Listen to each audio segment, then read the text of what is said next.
एक बार एक गांव में एक व्यक्ति बहुत अधिक शराब पीता था और इस प्रकार एक दिन रात्रि में नशे में वह उठकर चला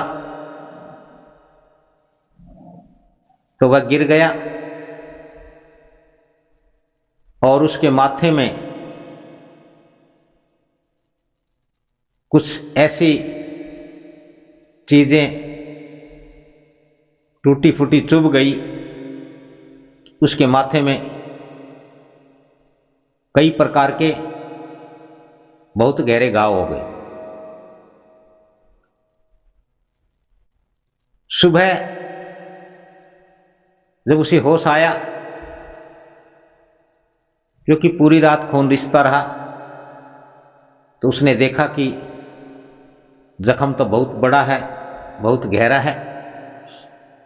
उसने काफी कोशिश की, इलाज किया, लेकिन जख्म लंबे समय तक रिसता रहा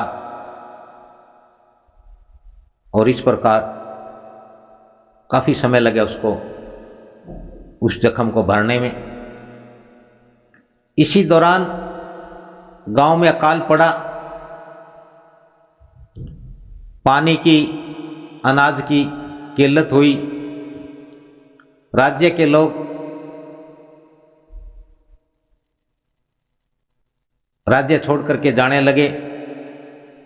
जिस गांव में वह व्यक्ति था जिसके माथे में गहरी चोट लगी थी,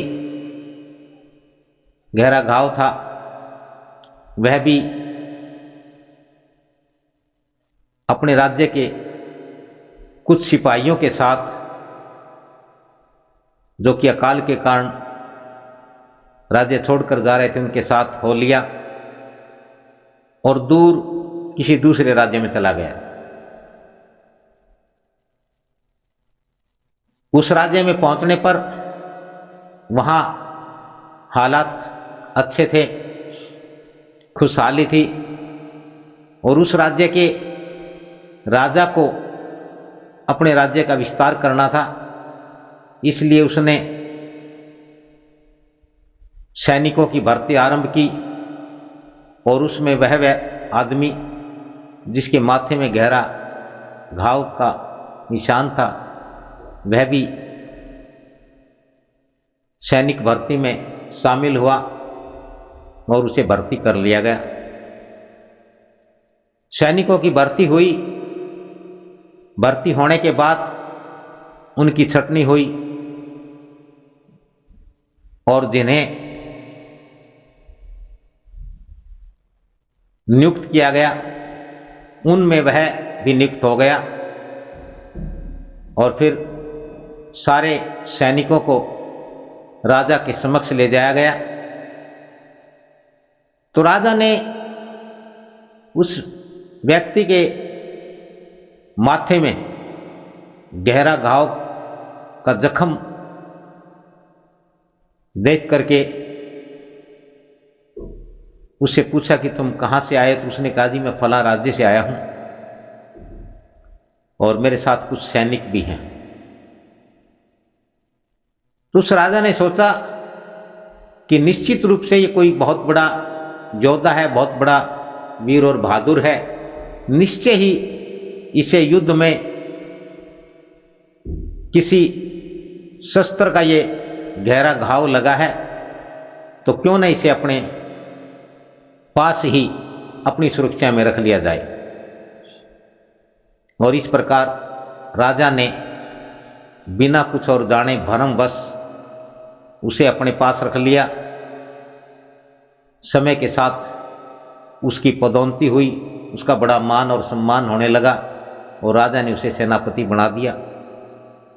जैसे उसकी सेनापति की नियुक्ति हुई, उधर से दूसरे राज्य पर चढ़ाई करने का राजा का मन हुआ।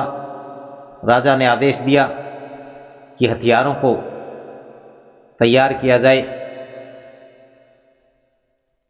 जो धारदार हथियार थे उन्हें धार लगाई जाए और सेनापति से कहा कि तुम अपनी युद्ध कला के कौशल दिखलाओ। तो उस व्यक्ति ने, उस युवक ने हाथ जोड़कर के राजा से कहा कि हे राजन, मैं कोई योद्धा नहीं हूं और ना ही ये किसी शस्त्र का घाव है। मैं तो एक निर्धन कुम्हार का बेटा हूं। हमारे यहां मिट्टी के बर्तन बनाने का काम है। मैं शराब अधिक पीता था और हमारे घर में, हमारे आंगन में, हमारे घर के आसपास मिट्टी के टूटे बर्तन, उनके टुकड़े पड़े रहते हैं। और इसी प्रकार एक रात अधिक शराब पीने के कारण मैं गिर गया और उन्हीं टुकड़ों के कारण मेरे माथे में जख्म हुआ जो बहुत गहरा हो गया। बड़ा समय लगे इसको भरने में और मैं कोई युद्ध कला नहीं जानता, मैं युद्ध में कुशल नहीं। राजा को इस बात का बड़ा गुस्सा आया, क्रोधित हुआ, जबकि इसमें गुस्सा होने जैसी कोई बात नहीं थी। उस युवक ने अपनी सच्ची बात कही, उसने पूर्ण सत्य बोला,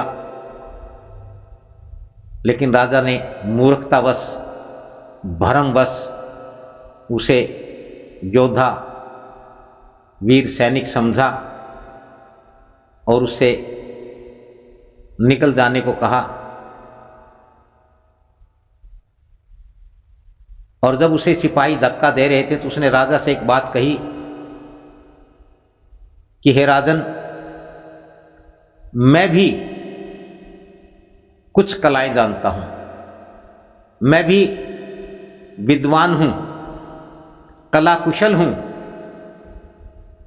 कोई जरूरी तो नहीं कि भी मैं युद्ध में ही कुशल हूं, और भी बहुत गुण है, और भी बहुत कलाएं हैं। लेकिन राजा ने कहा,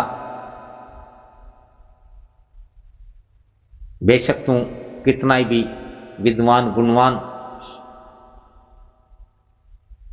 कला कुशल हो, परंतु तू जिस जाति में पैदा हुआ है, तेरी जाति में कभी हाथियों का शिकार नहीं किया गया।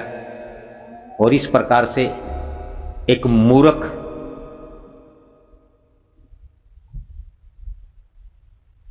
अंधविश्वासी, जातिवादी राजा ने सच बोलने पर भी एक युवक का, एक नौजवान का, जो वाकई कुछ कलाओं में,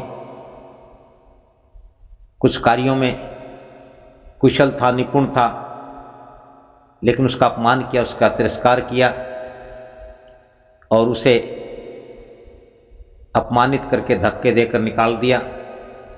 वह बेचारा तो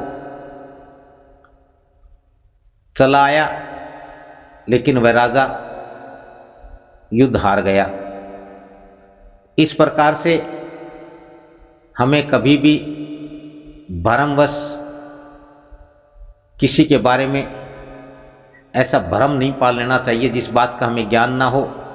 और यदि हमें सत्य का एहसास हो जाए, यदि कोई सत्य बोलता हो, हमें उसका मान करना चाहिए और